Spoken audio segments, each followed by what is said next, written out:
উদ্দেশ্যে যদি আপনার কিছু বলার থাকে যে এই কাজগুলো করার সময় কোন ধরনের সমস্যার সম্মুখীন আপনি হয়েছেন বা শিক্ষার্থীরা হয়ে থাকে, সেটা থেকে প্রতিকারের উপায় কি? প্রথমত যে সাবানটা যে শক্ত থাকে, নরম থাকে, এই ব্যাপারগুলো বেশি মাথায় রাখতে হবে যে সাবানটা যেন নরম হয়। আমরা সেই নরম সাবানগুলো দিয়ে কাজ করব। আর টুলসগুলি তো বলেছি, টুলসগুলো পেয়ে যাবেন। টুলসগুলি অবশ্যই জরুরি। টুলস ছাড়া আমরা কার্ভিং করতে পারবো না। কারণ শুধু একটা নাইফ দিয়ে করতে গেলে আমরা শেখার জন্য প্রথমে একটা নাইফ দিয়ে শুরু করলাম, কিন্তু আমরা যখন ব্যবসায়িকভাবে করতে চাই, এটাকে বড় আকারে করতে চাই, তখন অবশ্যই টুলসগুলি জরুরি। আচ্ছা, আমরা কি আরেকটা কার্ভিং দেখে নিব? হ্যাঁ,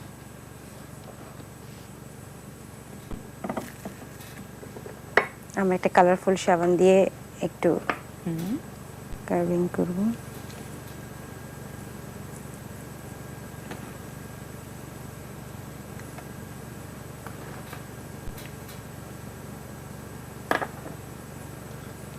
এটার মাঝখানে একটু গোল করে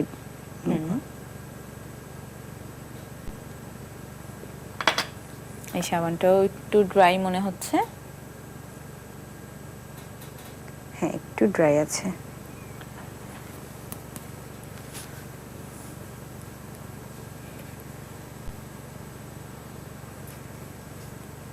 আমাদের হাতে আরো 10 মিনিট সময় আছে, আমার মনে হয় সুন্দর করে আরেকটা কার্ভিং আমরা দেখতে পাবো।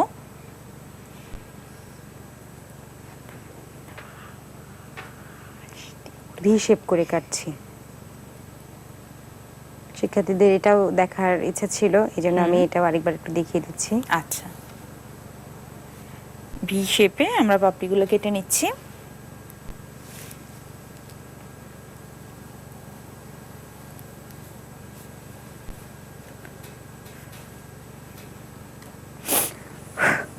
কাটার পরে আবার এখান থেকে আবার ভি করব।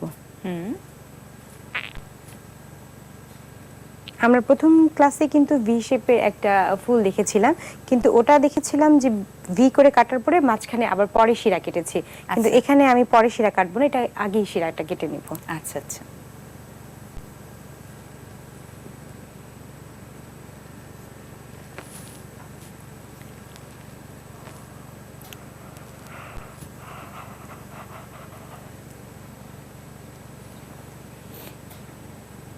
পাপড়িগুলো আমরা কেটে নিচ্ছি চিকন চিকন করে।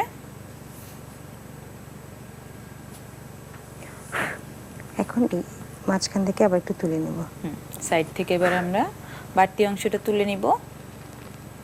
আস্তে করে তুলতে হবে যেন পাপড়িটা ভেঙে না যায়। আর এই পাপড়িগুলো কিন্তু আমাদের জয়েন্ট, একটার সাথে আরেকটা লাগানো।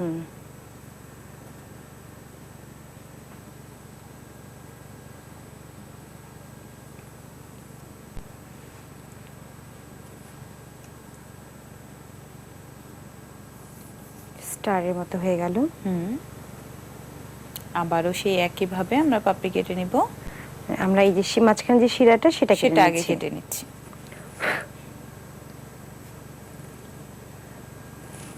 এই গুঁড়া গুঁড়ো একটু সাদা সাদা ভাব হয়ে আছে, এটা দেখতে অনেক সময় খারাপ দেখায়। তো এটার জন্য শিক্ষার্থীদেরকে বলবো যে প্রথমে একটু স্প্রে করে নিয়ে পরে একটু শুকিয়ে এটাকে আমরা বাজারজাত করতে পারি। আচ্ছা, স্প্রেটা করব, পানি দিয়ে স্প্রেটা করব। আমরা শিরাগুলো কেটে নিচ্ছি আগে।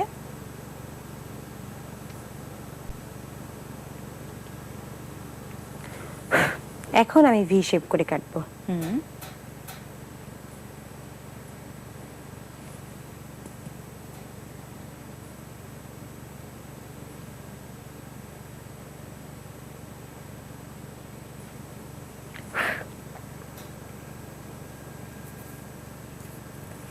একটু গুঁড়া গুঁড়া হয়ে হাত সাদা হয়ে যাবে। আমরা টিস্যু দিয়ে হাত মুছে আবার পুনরায় কাজ শুরু করব। কিন্তু পানি দিয়ে হাত ধুতে গেলে আবার ওখানে সময় অনেক চলে যাবে। এবার মাঝখান থেকে আবার তুলে ফেলবো।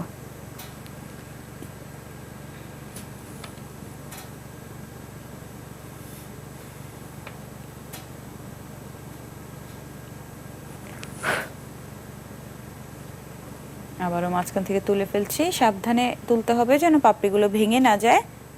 একটু লক্ষ্য রাখতে হবে। আর যদি নরম সাবান হয় তাহলে ভাঙার সম্ভাবনা খুবই কম।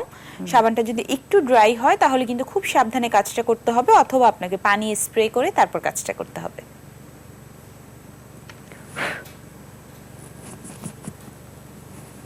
এবার একটু শিরা কেটে নিব।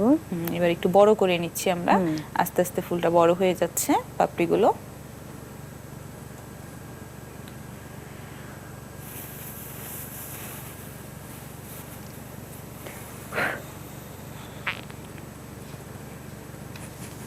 বারবার একটু ক্লিন করে নিতে হচ্ছে।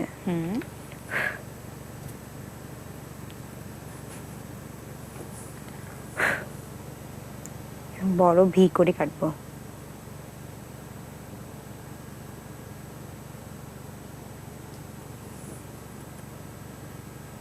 একটু মোটা করে কাটতে হবে।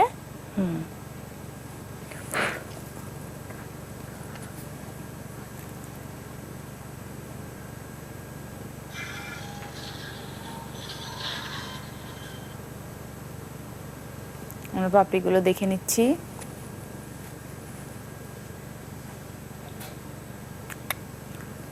এই যে এভাবে কাটছি, আবার তুলে ফেলবো। আমরা লাস্টের দিকে চাইলে পাপড়িগুলি জিগজ্যাগ করে তুলতে পারি। আচ্ছা, শেষের দিকে আমরা জিগজ্যাগ করে তুলে নিচ্ছি।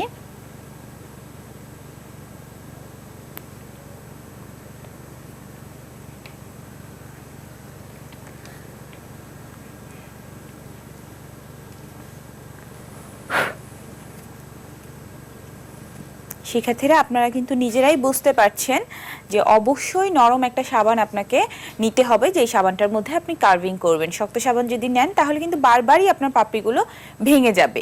আর যদি শক্ত সাবানই আপনার কাছে থাকে সেক্ষেত্রে আপনি আগে পানিটা একটু স্প্রে করে নেবেন। সেই পানিটা একটু শুকিয়ে যাওয়ার পরে সেই সাবানটা কাজের উপযোগী হয়ে যাবে। ধন্যবাদ।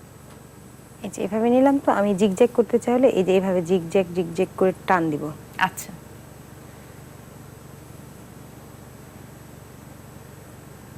জিগজ্যাগ করে আমরা পাতা কেটে নিলাম। এই যে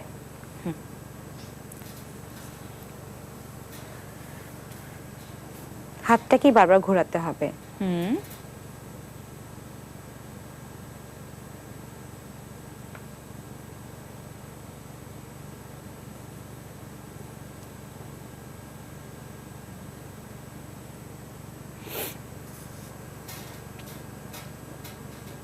বারবার করে ঘুরিয়ে ঘুরিয়ে কাজটা করব।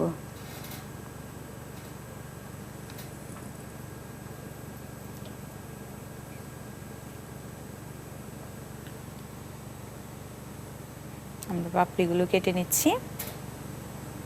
পাপড়ির পাশে আমরা জিগজ্যাগ জিগজ্যাগ করে বড় পাপড়ি অথবা পাতা কেটে নিতে পারি।